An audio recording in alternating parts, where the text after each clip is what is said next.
4 जुलाई 1944 को सुभाष चंद्र बोस हिंद फौज के साथ बर्मा पहुंच चुके थे और वहां पर उन्होंने अपना ऐतिहासिक नारा दिया, तुम मुझे खून दो मैं तुम्हें आजादी दूंगा। और सुभाष चंद्र बोस देश के हीरो बन चुके थे।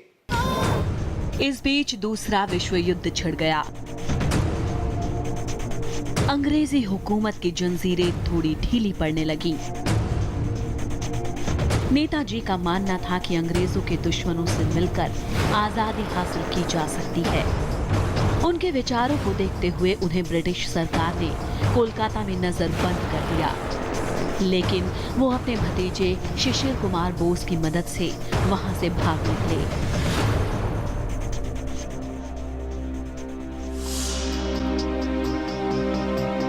वो अफगानिस्तान और सोवियत संघ होते हुए जर्मनी जा पहुंचे। अपनी पहली यात्रा के समय से अब जर्मनी के हालात काफी बदल चुके थे। उन्होंने जर्मनी पहुंचने के 6 दिन के अंदर जर्मन सरकार को भारत को स्वतंत्र कराने की मदद का आग्रह किया। इनका आग्रह स्वीकार हो गया। दूसरे विश्व युद्ध के दौरान हजारों भारतीय सिपाही अंग्रेजी हुकूमत की तरफ से जंग के मैदान में थे, जिसमें से ज्यादातर को जर्मन सेना ने बंधक बना लिया था। नेताजी ने इन्हीं सिपाहियों को अपना हथियार माना और इन्हें अंग्रेजों के सामने ला खड़ा किया। 3500 सिपाहियों ने उस दस्तावेज पर साइन किए जिसमें उन्हें भारत की स्वतंत्रता के लिए लड़ना था। अभी भी नेताजी के लिए आजादी बहुत दूर थी।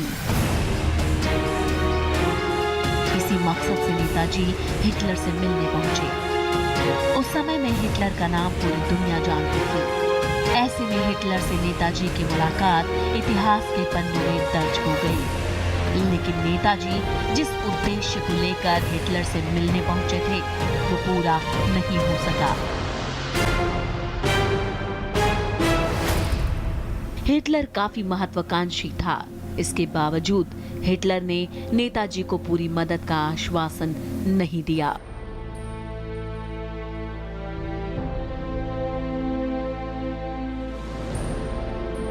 नेताजी का सपना अभी भी अधूरा था। उसे वो जल्द से जल्द पूरा करना चाहते थे। इसी को ध्यान में रखते हुए उन्होंने 1943 में जर्मनी छोड़ दिया। वहां से वो जापान पहुंचे। जापान से वो सिंगापुर पहुंचे, जहां उन्होंने कैप्टन मोहन सिंह की आजाद हिंद फौज की कमान अपने हाथों में ले ली। Netaji reached there.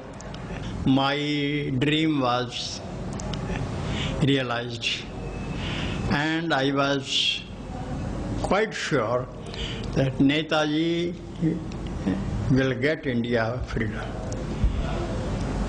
And our whole army, there were more than 50,000 Indians. We were ready to sacrifice ourselves, but get India independent. उस वक्त रास बिहारी बोस आजाद हिंद फौज के नेता थे। उन्होंने आजाद हिंद फौज का पुनर्गठन किया। महिलाओं के लिए रानी झांसी रेजिमेंट का भी गठन किया, जिसकी लक्ष्मी सहगल कैप्टन बनी।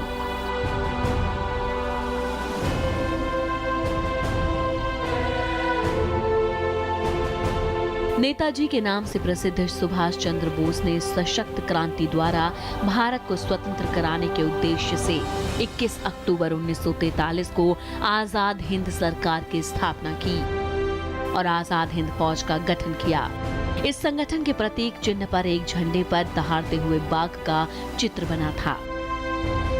नेताजी अपनी आजाद हिंद फौज के साथ 4 जुलाई 1944 को बर्मा पहुंचे।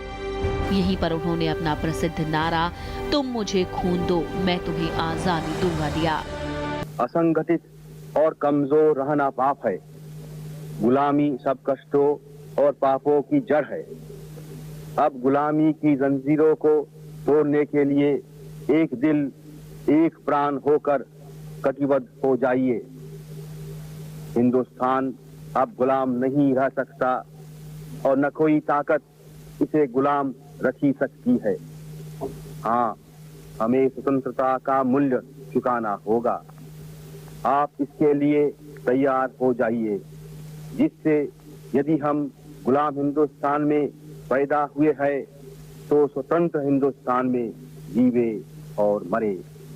तभी आजाद हिंदुस्तान दुनिया को नए नए संदेश दे सकेगा। उस समय तक नेताजी देश के हीरो बन गए थे, लेकिन जब आजाद हिंद फौज अंग्रेजी हुकूमत से टकराई तो दिल्ली में बैठे राजनेताओं के राजनीतिक समीकरण बिगड़ने लगे। शायद इसका अंदाजा खुद सुभाष चंद्र बोस को भी नहीं था।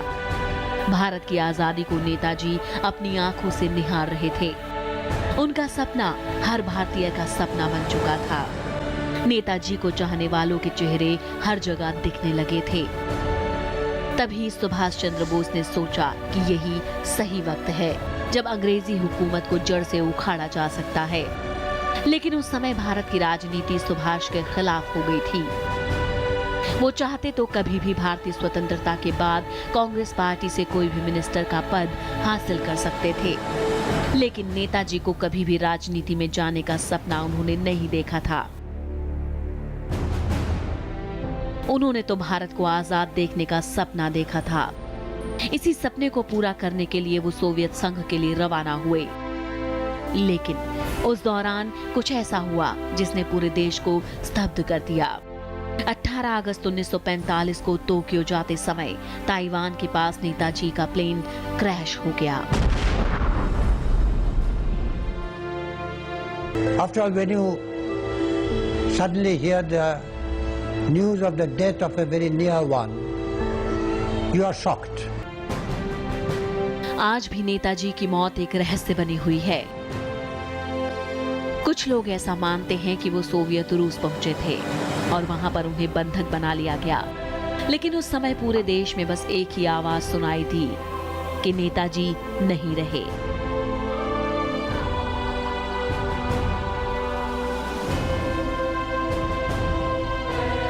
जस्टिस मुखर्जी कमीशन की रिपोर्ट तो इस बात को भी नहीं मानती कि नेताजी की मृत्यु प्लेन क्रैश में हुई थी, लेकिन उनके चाहने वाले आज भी उन्हें देश का सच्चा सिपाही मानते हैं, जिन्होंने अपने जीवन को भारत माता के चरणों में समर्पित कर दिया।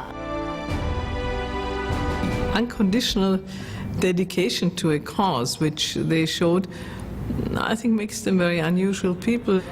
After decades of not having seen my father, they still hold an emotional tie to him, which is almost unbelievable.